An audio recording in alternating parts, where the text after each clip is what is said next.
Бұл фильмді қыздар бар ата-аналар көрмесін. Менің ойымша, бұл Корея кинематографиясындағы ең ауыр фильм. Бұл фильм туралы бұрында да менде видео болған, бүгінде осы фильмді ұсынғым келеді. Бұл кореялық «Желание» деп аталатын фильм.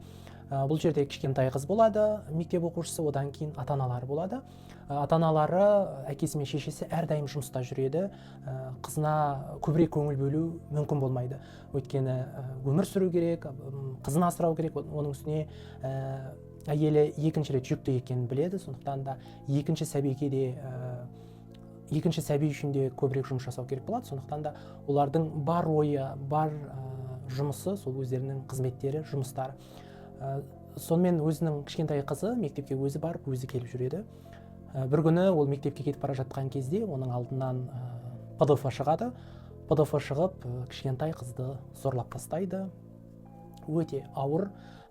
Қыздың ПДФ-дан көрген қорлығы сонша, ол тіпті әкесінен де қорқып қалады. Бүкіл еркектен қорқып қалады. Сондай өте ауыр фильм. Сондықтан да көрмеңіздер деймін да, сонымен көріңіздер десем көп адамдар айтып жатады. Сен не көрме деп айт, не көр деп айт деп. Сондықтан да ауыр фильмді көре алатын жандар көре жатар, ауыр фильм көре алмаймын дейтін жандар көрмес. Сондықтан да дәл осындай фильм «Желание» деп аталады. Менің ойымша, расында да бұл ең ауыр кореялық фильм.